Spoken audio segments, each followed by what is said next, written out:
video. So today we got y'all your part 2 on my little sister. What's the call? Other than that, we're gonna get the video done with.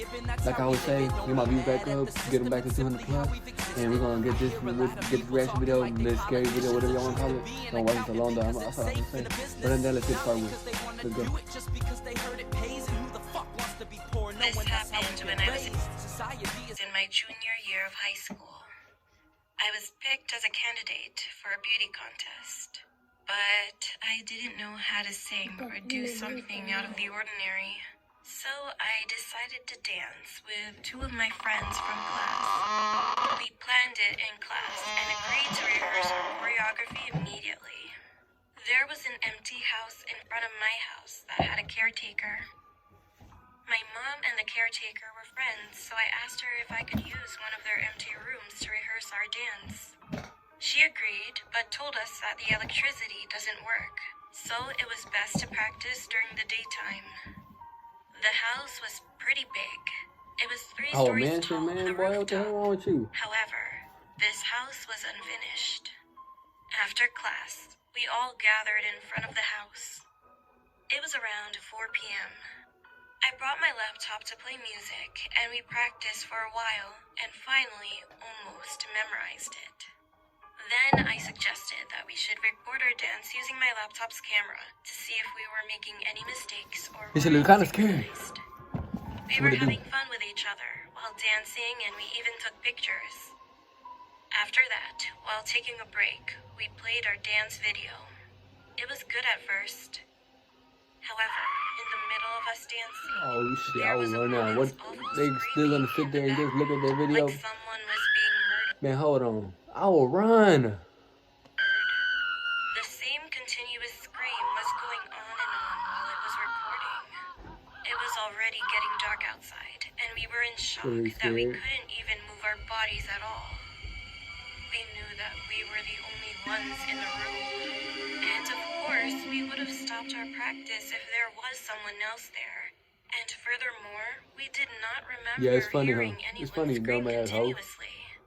Shaking my hands with fear, I decided to rewind the video and play it again. The same screaming was in the video, but for some reason, this time her voice was much higher and very sharp. I've never heard that kind of horrific voice in my whole life. We then turned off my laptop, screamed, and ran outside of the house. When we got home, we explained it to my mom, but she thought we were being paranoid at first. But when I played the video, she was creeped out too. Mom didn't say anything, but forced me to delete the video. Ever since then, we never rehearse there anymore, and every time I look outside my window, I am scared that I might see the lady behind those screams. Bro, I will be gone. What the hell are they still doing there, bro? They just there watching the video over and over and over, not doing nothing about it. That's dumb as fuck. I checked my dorms and the ghosts were real. My name is Christian. This happened 3 years ago, and I was living in a dormitory with my best friend, Miko. I was a civil engineering student at that time, and Miko was a pharmacy student. The dormitory where we were staying had 9 rooms overall. Our room was quite small, but enough space for 2 people. The kitchen was at the opposite end of the entrance door, and we had no fire exit. The restroom was just at the left side of the kitchen, and the bed, that we even shared together, was on the right side.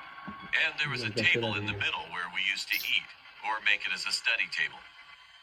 Our dormitory had rumors about ghosts in there, but we had... Tell me, you went to college, and there were stories about your dorm, whatever, room, being haunted. Would you still stay there? Tell me, would you still stay there? Hell no. How about? Hell no. Hadn't encountered any in our 2-year stay. So one day on Friday morning, before going to school, we decided to put a hot cup of coffee in the sink. I know that was such a stupid thing, but we were curious about it. If this became empty when we came back from the school, then this is a haunted dormitory, I told him. Then we left for school. And soon I forgot about the coffee thing because I was quite busy with the calculus examination. After that, when I came back to the dorm, around 7 p.m., I saw Miko was sleeping in his bed. It was quite weird, since usually That's when I not come Miko. back to That's the not room, Miko. he was either Come on, playing Kilo. games or cooking in the Kilo, kitchen. get up. But Kilo, it didn't get bother me up. since it was a midterm season, and I thought that he might just be exhausted. Suddenly, I remembered the mug of coffee that we put in the sink earlier in the morning. I put my bag on the table and headed straight to the sink. I saw the coffee was still full. So I said, "Told you, there's no ghost." So I poured out the hot coffee and washed the cup. Right after I washed the cup, my phone inside my pocket vibrated. Someone was calling me. I looked at the phone, and it was Miko. I stared at the bed where Miko was still lying and sleeping. I shouted, "Hey, Bro, man, why are you run. calling me?" But he didn't respond. So I thought inside my head, did he leave his phone at school? I answered. Hold on, I'm trying to think how they left the cup of coffee for multiple, probably 8 hours, because that's how I last in school. Don't you think it would get cold? That shit was still hot. But that's just fake. The call. Hello? To my shock and disbelief, it was Miko. It was his voice, and he said, "Dude, just eat without me if you're already hungry. I'm still at the mall buying our food supply for next week." I was frozen. I was so confused and terrified at the time until I got the courage to say, "Are you serious?" He said, "Yeah, sorry, but I'm almost done at the counter. I'm just going to drive home now. If you could wait, let's eat together. Bye." And hung up. I was there standing still in the kitchen and couldn't move while still looking at the man in the bed. That's not Then Miko. I realized the cup of coffee. We left it in the morning. When I went to the dorm, it was not empty as we expected. But it was still hot. It should have cooled down. And I now he looked thinking back at the straight. sink for 1 second, and to my terror, when I looked again at the bed, he was no longer there. Run, Forrest, run! I screamed, ran out of the room, and waited for my best friend. When Miko was finally home after 40 minutes, I told him what happened and saw his confused, scared reaction. After that night, we decided to transfer to another dormitory, and fortunately, nothing happened anymore in the new place. But I will never forget this memory, forever.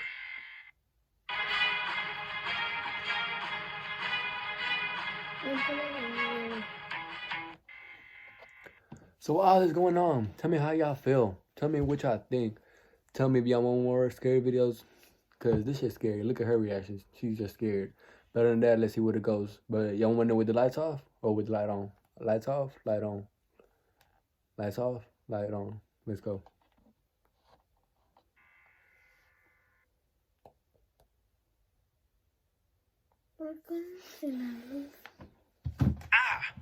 What a pleasant way to begin my 3 a.m. shift at Mercy Hospital. The first thing I did as I sat down was cut my finger. It was a paper cut. Despite working at one of the largest hospitals, Just one more and that's I it. couldn't find a single band-aid laying around. I sucked on my index finger like a vampire while I scrambled my desk for that We watched 2 Band-Aid. more. I found one. Purple. I'm a hospital receptionist, and all that means is I greet visitors, make appointments, and look nice. Well, as nice as a 30-year-old man who hasn't slept in hours can look. That night, as we call it, it was just me and a few nurses on the floor. Other than that, it was ghost quiet, except for the heavy rain. I sat back on the cheap recliner chair all receptionists get the honour of using. While adjusting my Band-Aid, I listened to the television mounted on the corner of the ceiling as it broadcasted a seemingly important message. Authorities say the woman was last seen on Cedar Avenue. I looked up to see if the television was showing any images of this strange woman. It was yet another crazy person with no name and no face who we were supposed to look out for. Not creepy at all. Authorities also say the woman was reportedly walking around and asking people very, very bizarre questions. I focused back on my desk and continued working, but I still listened as the news anchor went on and on. She continued. The following statement was issued by an unidentified government official. Listen carefully, folks. Whatever she asks you, answer no. Do not, under any circumstances, answer yes. Officials won't comment further as to why, citing security clearance. Please are asking that you immediately call 911 if you deem anyone suspicious. I thought that part of the coverage was quite odd, but I wasn't sure anything could scare me anymore. Working here at the damn. hospital, I thought I'd seen it all. At the flash of the ruby red ambulance lights, I've seen people come in with severed arms, legs, fingers, people who somehow managed to scoop out their eyes, failed suicide attempts, and much, much more. You get used to it. My head was practically sunk into my desk as I filled out paperwork. That's when I heard something very subtle, initially. I heard it coming from the front doors, the entrance. The automatic doors opened and closed, slamming against each other, and sounding an obnoxiously loud thud each time. The very dim lighting I had surrounding my desk flickered incessantly. Hello? I called out, seated behind the safety of my desk. Only the whistling wind responded. Hello? I called out again. I felt obligated to check if someone was there, especially since it might have been someone who was injured and needed our attention. I reluctantly picked myself up from my chair and walked over to inspect. I nearly slipped and cracked my head open as the entrance floor was almost flooded with rain. I noticed footsteps, almost killed wet himself. shoe marks that seemed to come inside the hospital and then back out. I stood near the doors, poking my head outside, and looked. All I heard was distant sounds of sirens and honking cars. The rain poured harder. The peace and quiet was disturbed within moments of me sitting back down. The automatic door started again, opening and closing, slamming shut, and letting in more rain as they did. But this time, I heard gentle footsteps make their way towards me, tapping closer and closer. Someone slowly emerged from the darkness between the I need a entrance and haircut, front bro. desk. A woman with drenched black hair approached, wearing a dark brown raincoat and a pair of boots that were too large for her toothpick legs. Her face was inundated with wrinkles and wet God, makeup. that was scary. Black eyeshadow smudged. Despite the heavy rain outside, she didn't seem to have bothered wearing her hoodie. Hello, how can I help you, ma'am? She didn't respond. She looked around, face ass. scanning and observing an unimpressive hospital. Is there something I can help you with? Still nothing. We engaged in a brief stare down, which she won. I looked down and pretended to gather important paperwork. Are you here to visit someone? Then finally, she responded, without talking. She simply nodded and then took a few steps forward, her hands hanging down her side. Her posture was unnatural, almost uncomfortable. Okay, for now I need you to sign here, then we'll have to wait a few hours for visiting time to begin, I said, pushing forward a sheet of paper and a pen. She raised her arm to sign and then abruptly stopped. She seemed startled by something on the desk. She looked at me, tilted her head, and, with a smile that was as wide as her eyes, said, Would you please move that for me? I was confused at first, and then she pointed at it with her index finger. As drops of rainwater tapped against Bro, if I was a dude, I would take off. That's demonic, bro. Whenever someone tells you to take that off, and you're another person, bro, just run, bro. Cause what is that telling you? That's a demon, bro. Straight up, that's a demon, bro. Cause it's telling him to move the cross. my desk. I would put that cross in front of her I face. took the little crucifix we had at the front desk and put it in a drawer. The woman proceeded as if she was going to finally sign the paper and then stop before writing anything. She dropped the pen on the ground and stood there again, staring at me. She asked me a question. Do you reject the Trinity? I'm sorry, I replied. For a few more uncomfortable moments, the woman stood there like an ancient statue. I had no idea what she meant by the question.